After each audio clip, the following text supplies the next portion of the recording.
Welcome to the Responsible Marketing Podcast, conversations about marketing, sustainability, and how we can all help in becoming more responsible organisations.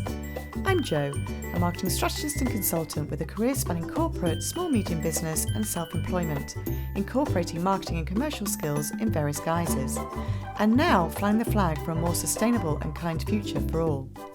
Today, I'm joined by Laura Norman, owner and founder of Chroma Marketing.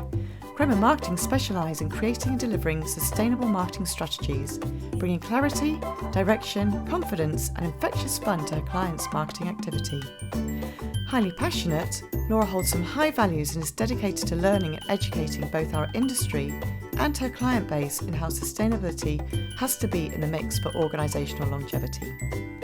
Laura and I talk about the meaning behind crafting sustainable marketing strategy, why marketing should be a fun factor, not just a have to do, how authenticity can turn the fear of trust around, the inherent human need to belong and have we lost this, the mindset change needed to communicate about sustainable business practices and become a market leader, and Laura's top 3 challenges that she sees in the industry right now and her advice as to how to overcome them.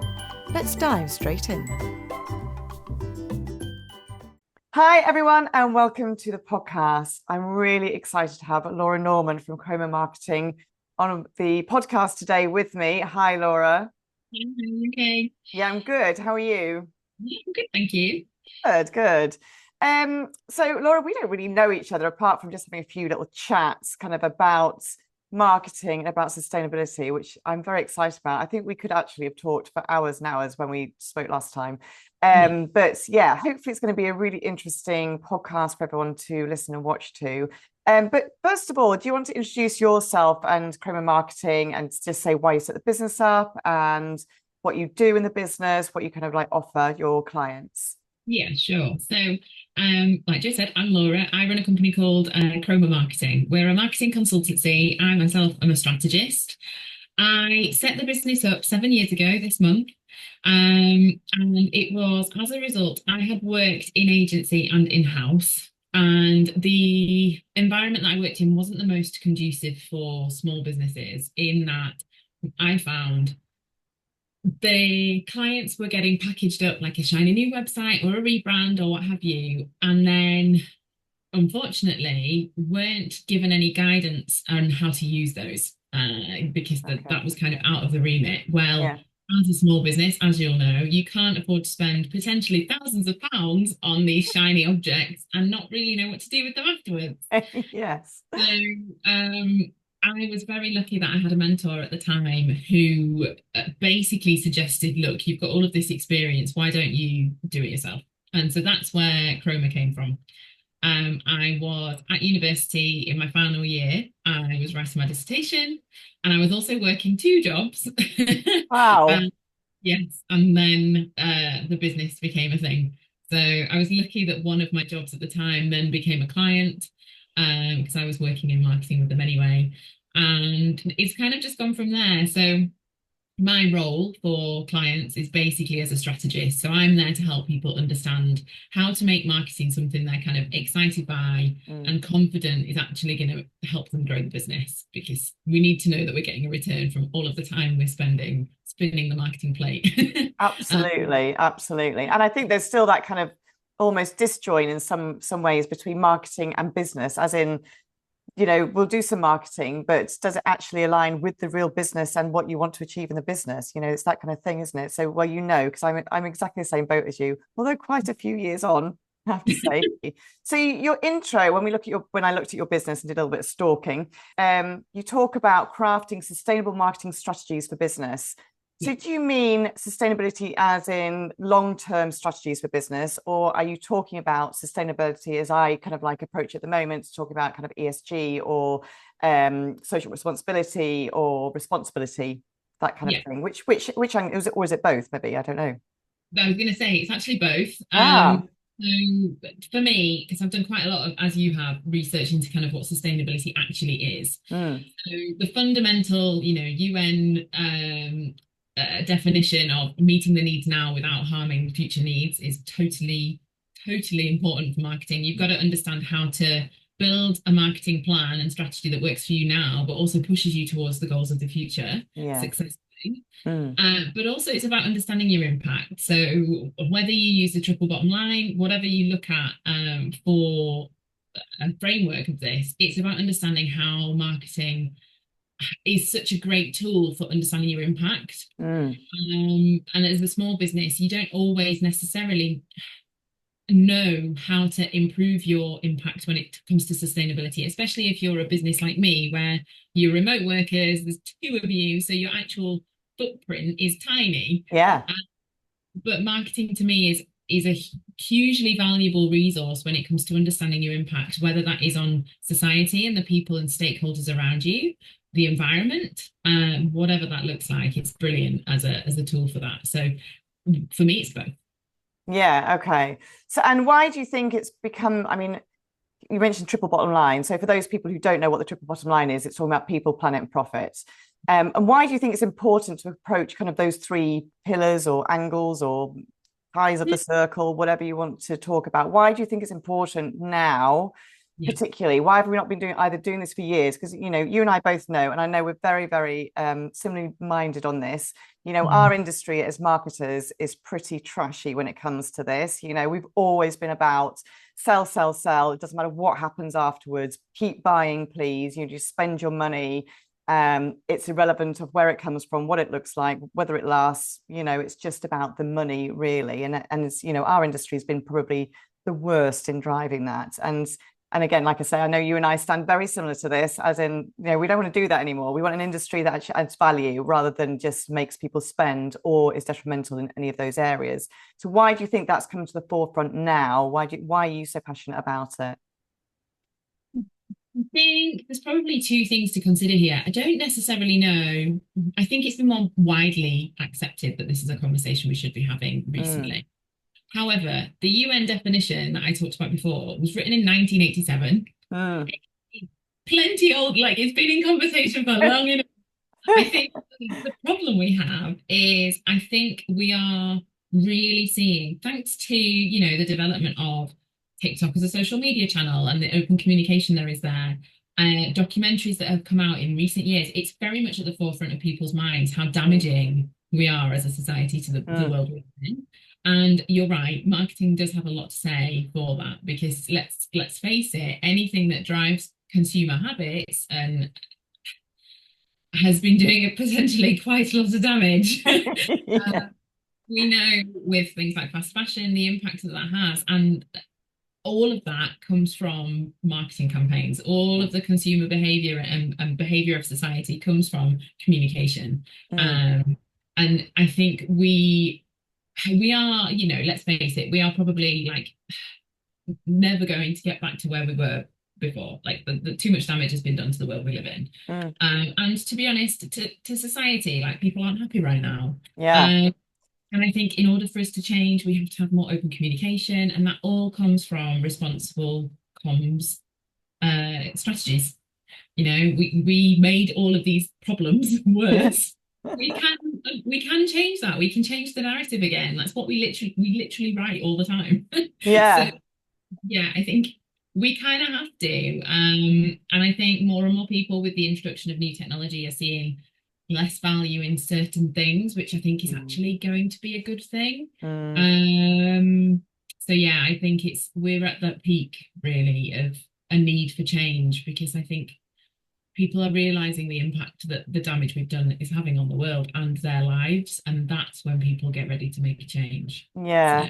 And I think people are a bit more, I don't want to say that kind of like back in the 80s, 90s, early 2000s, that people weren't very clever. But I think I was, well, I'm not going to give my age away actually, but I was in the world by then. I don't think you even were. And, then we were kind of like, not brainwashed, but anything that was sold to us on telly or whatever else was the thing, it was all super shiny and fantastic. And let's have it, whether that was processed food, whether it was, I don't know, clothes that didn't last, whether it was stuff that came from lands that we'd never heard of and we didn't really care about, is whatever it was. And I think now, again, maybe because of tech, people are much more savvy and want to choose better when they can. I do believe, I mean, clearly, yes, it's a case of in some cases, a case of if you have the affluence to be able to do that, that's great. But Yeah. even, making small changes at home on how you deal with food waste and stuff like that all counts, right? So, Yeah, because I think you are totally right. And I know we've talked about this before. I do mm, think there is a conversation to have around the privilege that comes with buying sustainable products and things like that. yeah, People are fundamentally don't have enough money to buy because a lot of the products that are marked as more sustainable are much more expensive mm, naturally. yeah, However, that brings its own barrier. And so without there being kind of access to economically savvy alternatives that also don't cost the planet or our society, then there is a conversation that we need to have there around privilege. But yes, I think you're totally right. The access to information and the way that I think people are actually quite eager to almost prove people wrong a little bit and do their mm, own research sometimes. yeah, um, that I think that in itself helps people have an awareness on small changes they can make in their lifestyle, or mm, and I think then it comes to marketing to keep that conversation going. yeah, definitely. And so, how are your clients receiving this? I mean, you've obviously put yourself out in that kind of space, as that's the kind of marketing that you do from a strategy point of view. And that's the angle you come at. So are they already looking in that area for someone like you or a business like yours, or are they maybe perhaps in that space on a very peripheral level or very top level and then think, oh, actually, this could be really interesting for our business, it exactly sits with our values? Or are you having to drag them, from the gatepost, kicking and screaming, saying, this is actually really good for your business or your organization? I think naturally, as I know many of us do, I'm quite choosy with the kinds of clients I work with. So Yeah. while I completely believe wholeheartedly that we have to have people in the room having conversations who aren't ethically aligned to make Mm, change in the long term, I do tend to find that I work with clients who at least have it on the radar. okay. Um, the benefit of how I kind of position sustainability is it's already woven into the work I'm doing.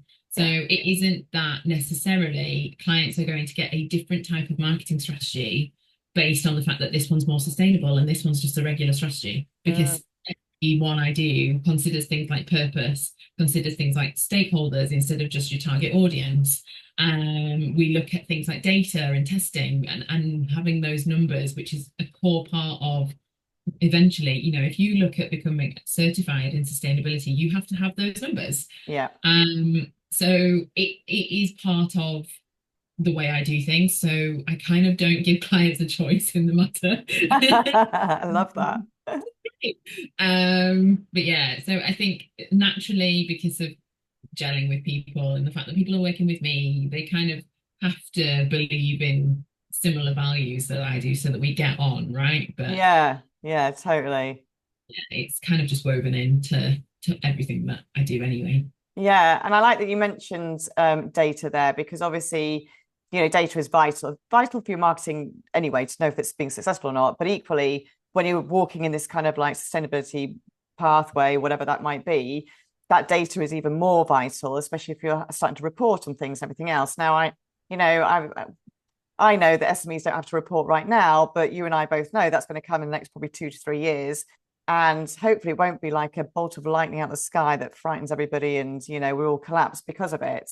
That's exactly where I am trying to almost educate people for their businesses and organizations to make sure they have that data in advance. Because again, why would you wait and then have to stop everything and put all your resource onto that one thing, or try and even find the data because sometimes it's really hard to find what you're looking at supply chain influence and everything else. Yeah, yeah, it's great. Okay, so your values also you mentioned there, Mm. being aligned with values very important to you. So you've talked about having kind of pride, excitement, confidence, um, in the marketing strategy. What other values have they always been ingrained in you as a person, as an individual before you started your business? And what other values do you think are important for your business? Yeah, so I guess the standard answer that every founder-led business is going to give is that the business came from me, so of course they're reflected. Like my values and the business's values are very similar. I do have my own personal values that maybe aren't quite embedded in the business. So one of my core values is experience and Okay. the value that you get from learning from different experiences, trying new things, putting yourself in different rooms. If you're looking at traveling to different places, like that for me fuels me fully. And Okay. while it is something that we continually consider with clients and the work we do, it's not necessarily a core value of the business. Whereas something like sustainability, doing things for the right reason, absolutely are. Mm. Um, I think, to be completely honest, where I think values are so important is like it's not just the things that are a given in life, it's what are the things you're really super passionate about. And so I think that's where sustainability has always been a value in my business because like it's hugely important to me, but also for the work that I do. So yeah, I think they're the pride generating excitement around marketing. They are kind of things that I think marketing should be for Yeah. people. Like Yeah, agreed. another thing on the to-do list, like that you have to manage, because that is just boring. Yeah. um, yeah, it's more, yeah, let's just make it an actual thing that's normal. Yeah, yeah, exactly. No, I agree. It's like I always feel slightly disappointed when someone says, "Oh, yeah, I've done some marketing," and I'm like, "Oh my goodness!" Like it should be like really exciting and fun. It should be fun. It's like a creative industry, isn't it? So it should be fun. Yeah, and What it's other also, values? Oh, sorry, go on. no, I was going to say, it's also how you communicate about your business and the Yeah. value. You should be hyped up about that. You should be wanting to tell more people, not thinking, oh my gosh, I've got to write another social media post. You know? Yeah, yeah, I guess that comes back to pride as well, right? So when you said about being proud, yeah, because if you're proud of your where your business is and what it's delivering and the response you're getting from your client base as well or your audience, then yeah, why wouldn't you want to tell people about it? I mean, I think sometimes it's a bit of a British thing. We're a bit shy and humble, but I'm a Mhm. bit like, yeah, you haven't got time to be shy and humble these days. You know, you've got very small amount of either paper space or text space to communicate what you want to communicate or how amazing your products and services are and what pain points they fill and all that kind of stuff.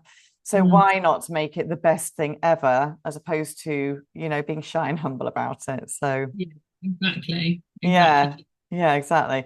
So you're also been really good, and you know, I loved this post of yours about calling out some of the well, our industry, but also some social media platforms. So you recently, I'm not going to say who it's on, but you know, people can go find your post because it was really funny.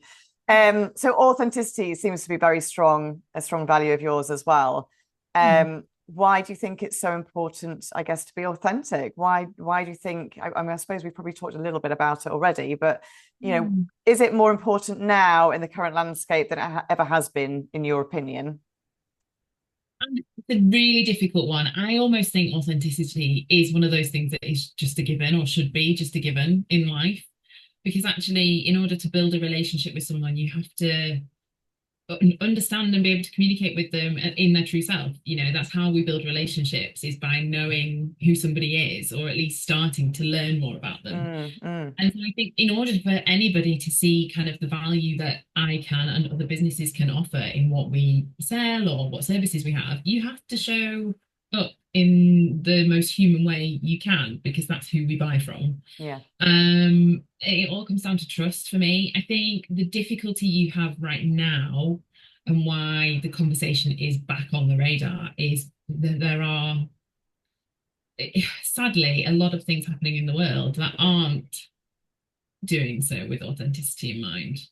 And so I think that we are in a bit of a trust vacuum in Mm, the world. Like people, it takes people so much longer to make a decision when buying from somebody because of the fact that there is this just lack of trust in the world because of misinformation, because of people doing things they probably shouldn't be doing, and people making decisions that we don't necessarily have control over. It makes it a very difficult place to be as somebody buying a product or a service or an event or whatever it is. yeah, yeah. And so I think definitely right now, the people who are going to succeed when it comes to marketing are the people that do consider doing things in order to build trust. And Mm, the fundamental part of trust is showing up authentically. yeah, What that means is just showing up as yourself, whether that's your brand values, your personal values. It's just showing up as a genuine human being that has respect for the place they sit in the world. And yeah, I think that's just going to be so important in marketing, particularly because of that kind of lack of trust that we have in the world around us right now. Yeah, and Mm. I think transparency goes hand in hand with that as well. And that's how you get the trust, isn't it? Being transparent, own it if you make a mistake, own it, if you're doing a good job, own everything. Yeah, I know, I agree. And I think again, perhaps it's just a case of where we are in the world that, for the past however many years when we've had sparkly marketing that's been like super like crazy TV adverts and everything else. I'm not saying they were all lying, clearly, but there was definitely some embellishment there, on tests and all that kind of stuff, even on household goods and things. And now it's a case of people don't trust that anymore. So it's a different way. So I think you're right. I think wanting to be open and transparent and authentic actually is the best way to go, because then you are proving to people that you can be trusted. And yeah. Yeah. I'm also loving your whole human connection thing. And you did talk about your prediction about going forwards, that personal interaction and human connection are going to be key for businesses.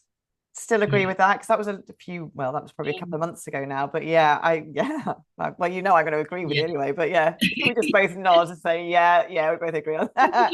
Why do you think? I know. Why do you think it's so nice just talking to someone else who's got the same similar opinions? It's great. Yeah. Why do you think it's important? And do you think we're actually going full circle back to kind of where we were maybe quite a few generations, maybe 4 or 5 generations ago, when community was absolutely at the heart of everything? Yeah, I think it's always been there. I don't think it's that it's not existed, but I do think there have been shiny objects that the industry has gravitated to Mm. and almost lost a sense of what actually human beings fundamentally need, which is community. Yeah. And I think we've gone through a huge kind of loneliness pandemic because of the pandemic. We've gone through so many changes so quickly as a society, even from the kind of dawn of the digital world. In the last, 30 years have Mm. just been a bit crazy in Mm. how things have developed. Habits have changed. People used to spend so much time outdoors. People don't necessarily spend that time outdoors anymore. Like me, I work from home from a desk all day. Yeah. And so I think, yeah, like that human connection. I've had so many conversations with people this year about the fact that people are networking again that Yeah. completely avoided it 5 years ago because it Mm. was uncomfortable. But actually, what's more uncomfortable? Being sat feeling completely on your own at home on social media, or putting yourself out there and meeting somebody new. Yeah. And I think more and more that's going to have to be part of marketing plans, marketing strategies tactically, because we need it as a society. We need to know that we belong somewhere. Whether that's in a tiny little community of people with shared values, whether that's with, if you're a product-based business, how can you bring your audience together in real life so people actually have like shaking hand connection? Like it makes a world of difference to our mental health. Yeah. Yeah. Totally. There's so many psychological theories around this. It's insane. You can go and read up on that yourself. Yeah. Yeah. We're not going to talk about that now. That would literally take hours now to discuss. Yeah. Exactly. But yeah, and I think part of the marketing mix, if you want to add value as a brand, one of the best ways you can do that is by giving people that sense of fulfillment, and that comes from having relationships and human connection. So yeah. Yeah. And I think that can work 2 ways as well, either internally, so internally within an organization, and externally. So, again, there's lots, if you go for funding or you work for public sector or anything like that, they're talking about social value a lot right now. It's like a real hot potato suddenly. But what is social value? What do they mean by that? What do you mean by the fact that maybe you're contributing social value or whatever? It's a really hard one to kind of like get a handle on. And I think there are things coming through now, but it's a case of like, just start small, like anything else, start small, isn't it? Like, look at your internal communities and how are you communicating with them? How do they feel? Whether that's engagement, whether that, like you say, it's getting together and being, even if you are a remote business, could you do, I don't know, a pint or something like once a year, even, or cocktails over online, whatever it might be, but just do something so you've got that extra connection. Because you're right. I mean, certainly my corporate life, I spent more of my life, even when I had the kids, more of my life in my work than I did at home. And not that I'm saying that's just the right thing to do either, but the relationships that I've made in that time, some of those have lasted even now. So, so many years on, I'm still really close to 1 or 2 of those really incredible relationships that I have. And so they've always been really important to me. And I do think you're right. And there are more people looking for that kind of like community side, but also Oh, understanding what are businesses and organizations helping to do that for their own people and then yeah. their people's people, you know, and so it goes on. Yeah, and it's almost like brands have this real opportunity to be the facilitator in that. And what Yeah. better value can you be providing to your target audience? And also thinking legacy, you know, if you want your brand to stand the test of time, you have to consider your legacy and the reputation you have over time. And what better example of building a great legacy can you have than facilitating people building relationships? You Mm. know, there's been a lot of conversation recently about the fact that people are struggling to build relationships because they don't have those situational environments that previously would have facilitated that, like working in an office, Yeah. Yeah. the community centre, whatever that is. Mm. People meet people that then become friends. And I know some of my closest friends right now have come from networking, have come from business to business networking and just getting to know each other. And I think, yeah, if you as a brand can take that opportunity and for your people facilitate that, building relationships, bringing people together, giving people actual real connection, it's a fundamental need as a human. And that's where legacy in my book it comes from, you know. Yeah, yeah, because you need people to keep everything going, right? So the better Exactly. connection they have, the more, and the more so, the more involved they are, whether it's at work or it's taking things home from work, as in, not, I don't mean work, but you know, taking better practices. So even it's like, you know, recycling or whatever it might be. Um, but all that kind of involvement and that real camaraderie, it's like it's really important as humans, isn't it? And there was a lot, I was listening to a podcast the other day talking about how you know we're almost the most, oh in fact it wasn't, it was somebody presenting a networking thing, and it's Christina Lord, I think it was, a platform, and she was saying, you know, we are the most connected, we've got all the tech to be the most connected human beings that's ever been on the planet, and yet we're the most disconnected actually from a social interaction point of view, because you know everyone walks around with their heads down looking at their phones, and it's a really awful, in some ways it's an amazing place to be because we've got all this tech, but then yeah, just having a conversation. And even I know even from my kids, for example, getting on the phone and ringing somebody on the phone, they hate it. Whereas like it was Mm. totally normal, you know, not so long Yeah. ago, just to do that. That was the way of communicating, wasn't it?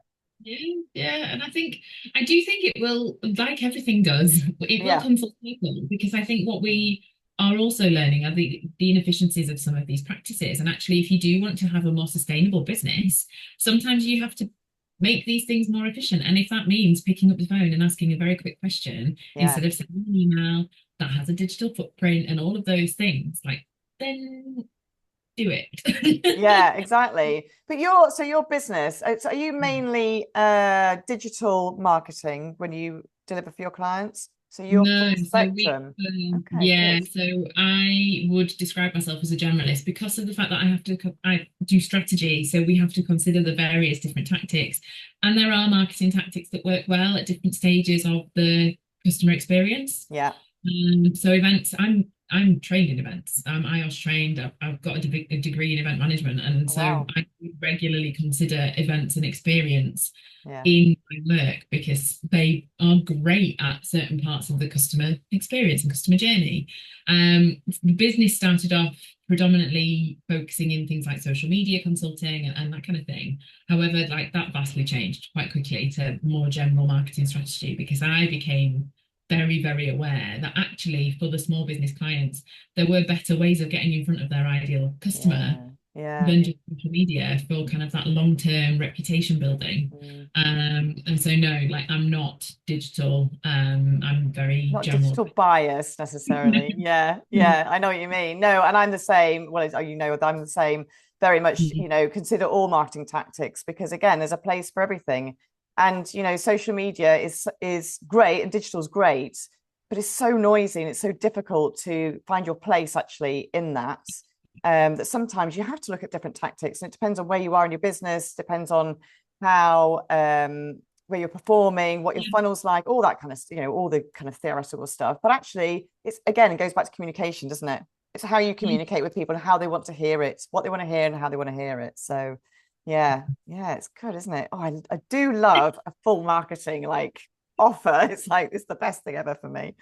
But obviously, some of that comes from leadership as well. So the stuff we talked about community, about social values, even about data-driven, stepping into that kind of like, sorry, ESG, but even sustainability or responsibility space comes from leadership. So do you find that what size of business do you work with, and do you find that they tend to be kind of like very forward-thinking with their leadership anyway? So it's a much smoother way. They just need some direction, some hand-holding, as opposed to kind of like, let's talk to the boss and see where the status is on that.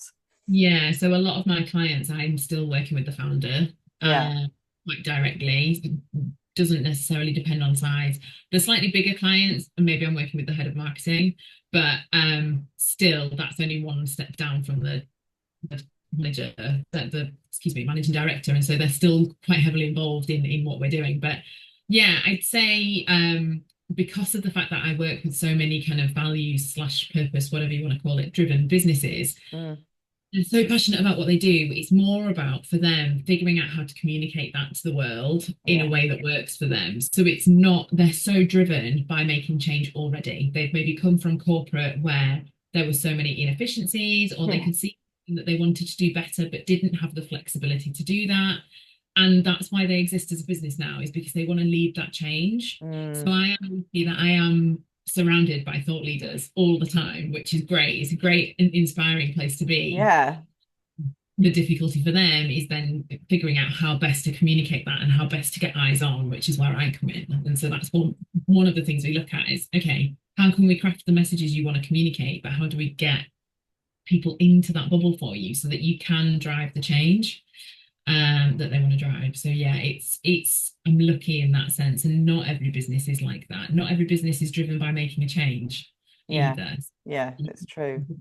Not everybody wants to have like this huge impact on the world. So yeah, no, I agree with that. And so do you find when you're talking about how you communicate perhaps things like about community or social impact, for example, do you find that there are barriers to communicating that? So are there difficulties for you, to not convince, because that's the wrong word, but to enable those businesses to talk about that clearly and with confidence? And equally, do you find that there's maybe some barriers in terms of what people will believe, and how transparent, and again, data maybe behind that has to prove what you're talking about? Do you find that that's quite challenging? I think the difficulty everybody has when they set up a business is that they don't set up a business to market themselves. They set up a business because they're really passionate about what they do. Yeah. And the difficulty we have, and myself included, is talking about your value from the perspective of your target, like your ideal customers and your ideal stakeholders. That's the difficult part for me, because we are so passionate about what we do and why we do it that it's so easy to talk in language that our audience don't really care about, to focus on things that maybe aren't actually the real reason customers are buying from us. Yeah. So that is a bit of a mindset shift, which is what one of my jobs with a client is, to nurture that out and pull that out so the penny drops and like, oh, that's what I need to say. I'd say like that's probably the biggest barrier, to be completely honest. It's not necessarily about convincing them that they should talk about their value and impact more, because they kind of want that to be the case, because they want to be doing the work they want to do. Yeah. It's the right, what do we need to say part of the conversation, and then once we've figured that out, what rooms do we need to say it in, and how do we build that in as a practice of the business so that it's consistent, so that we can position ourselves as that leader, because we inevitably get busy and run out of time. Yeah, exactly. Yeah, and the continuous delivery of that is the important thing, right? Yeah, absolutely. Everybody, we always talk about the fact that marketing works best when it's consistent, but people don't often give you the tools to make it consistent. So yeah, that's something that I work on with clients to try and just make that just easier and feel more natural. And then the more you can do with it, the more confident you feel doing it, because confidence is consistency. They're basically the same thing. So. Exactly. Yeah, exactly right. I like that, actually. Confidence and consistency. Absolutely right. So what do you think are the top 3 challenges for businesses right now, either marketing or other? And what are your biggest tips to overcome those challenges? Yeah, I've been thinking about this a lot lately. Oh. I think, to be frank, probably the most predominant struggle people are going to have is to do with the economy. Like the country's a mess. Yeah. People are really struggling Mm. when it comes to business. Mm. So I think, and I've listened to quite a few podcasts about this for different industries and how they're noticing a real shift in people either taking longer to make decisions or people deciding not to because they don't have the cash. People going to alternatives Yeah. because of they don't have much cash. And that is a difficulty. It feels like it's a constant difficulty of the last existence of my business, at least the last 7 years, because of the pandemic and everything like that. And I think in surviving those things, what I've learned is that the thing to do is just to stay present, keep learning, keep trying different things, but stay out there. Like we often, I think, in business and what I have definitely done previously, we shy away a little bit when things feel hard Yeah. because we don't really sell, because people aren't in the right mind frame to buy. There is always a customer out there that wants what you deliver. And you have to build that trust. And that trust comes from, putting out the same messages, sharing that value over and over again. And if you stop showing up, then people have to almost either take longer to learn what your value is for them or they go to someone else. Mm. And so I think that the fundamental thing to do is to stay present. Mm. I mean, something kind of from a marketing perspective that I have been considering myself because I know what the world is like. How do you meet your customers where they are right now? And Yeah. if that means diversifying your offering a little bit so that they can access what you have, they still get value, but maybe at a lower price point or in a more flexible manner, or one-off things like workshops or webinars or that kind of thing. Yeah. That might be the way that you kind of meet the customer's needs right now while things Mm. are there, with the view that you can bring that back in later. Yeah. It's not necessarily a forever thing. So possibly looking at kind of thinking about diversifying what you communicate as the call to action. But also like everybody's in the same boat. And so like finding your people is so important when things are harder. Like I had it myself where, things changed very unexpectedly for me a couple of weeks ago. And I was like, did the whole, oh my goodness, am I going to have to get a job thing? And it was Okay. a cycle that you do when you're an entrepreneur, when you have a Yeah. woman, think, oh, I'll just go on Indeed. And then you think, get yourself together, woman. Yeah. And then you look at what's on there and go, I don't want to do any of that. I want to do what I want to do. Yeah. And, it was because of the fact that I had really good business friends that I kind of was like, I'm having a wobble, like, Yeah. talk So me out of it. important, that community again, isn't it? So important. Uh-huh. Yeah. So yeah, I think they're probably my kind of two main things, like stay present and find your people that help you and pull you along in that harder time. Because I do think right now, like the economy is the barrier to most Yeah. people. I know. And it's one of those things, isn't it? It's an external thing that you can't control. So Yeah. do what you can to be, like you say, flexible to embrace it. Although I don't really want to embrace it. Embrace is a really positive word on something that's a really not very positive right now. But you're going to have to deal with it, aren't we? But we're, like you say, we're all in the same boat together. So Mhm. yeah, so we'll see what happens. But yeah, but I Mhm. like those. Thank you for that. So, how do we, or have you got advice for people how we grow kind of like awareness and interest and those kind of conversations around sustainability, responsibility, social values, community? Any advice that you could share with our listeners and watchers, if you wouldn't Yeah. mind? So luckily now there are so many rooms we can spend time in when it comes to, events that are happening, communities that exist already in that kind of sustainability space. And when I say sustainability, I don't just mean the green stuff, I mean the social value too. Yeah. The thing that I would probably say is it's great us all spending time together, but we have to bring other people into the conversation. So, whether that's inviting people along with you to an event or like finding other rooms and talking about it there, the more you talk about it, the more people listen. So Yeah. it's kind of we either have to bring people to the room or we have to talk about it in our own spheres. And so I think that's kind of part of it. And then I think, if it's important to you, talk about it anyway. Talk about it in your marketing comms, whether that's social media, whether that's email. You could make it a feature so that people kind of get used to seeing it. So it could be that you have, I don't know, if you send out a monthly email to people, you could have a little section of that email that is linked to sustainability and social value. And just talking about things that you're doing so that people can see the more applied side of Yeah. sustainability. That's really Yeah. important. Walk the walk, Um, don't just talk the talk, right? So yeah, exactly. yeah, okay. For our business, we have an impact business model, which has helped us see, because we are already a net zero business, it's helped us see kind of what we can do outside of that carbon footprint piece, because ours is quite small, Yeah, um, impact. And so we picked a few features of that impact business model that are core to what we do. So one of them is education, for example. So I regularly go into schools, colleges, whatever, to deliver talks to the younger audience and talk about that then on my social media to say, this is something I've done. I do this because of X. Have a look and share resources and signpost people to if they want to do it as well. So I think it's just being completely upfront about what you're doing, and what impact that's having, and the difference that's making, just like you would case studies for your actual service. yeah. That's part of it as well. It's like show yourself doing it so people Yeah, can it's the see what proof of the action, isn't it? It's like you it, say, going into schools and then talking about it on your socials. That's like your proof of action and your authenticity, your transparency, and all that kind of stuff.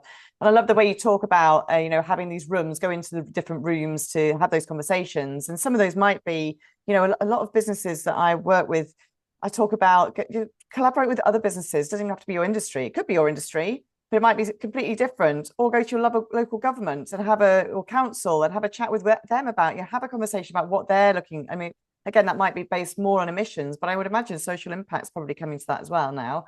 yeah. So go and have those conversations, because then you can understand more, you learn from each other, best business practice, all that kind of stuff, So advantages all round, in my opinion. But yeah, you know that Exactly. because you agree, right? Exactly. It's a great shout on the kind of social value piece. I don't know if you've ever done any tendered work when Yeah, you tenders, but social value has actually been part of tendering for a long, long time. yeah, Sustainability in the kind of more environmental sustainability terms is quite new in that world. And actually mm, still some tenders, they're not asking for your environmental accreditations, but social value, they've at least been asking for about 5 years in quite a lot of the kind of big tendering platforms when it comes to, I know definitely West Yorkshire Combined Authority, etc. So, those kind of rooms are talking about it already. So yeah. you kind of either piggyback off of what they're already doing or use that as a conversation opener, if you Yeah. like.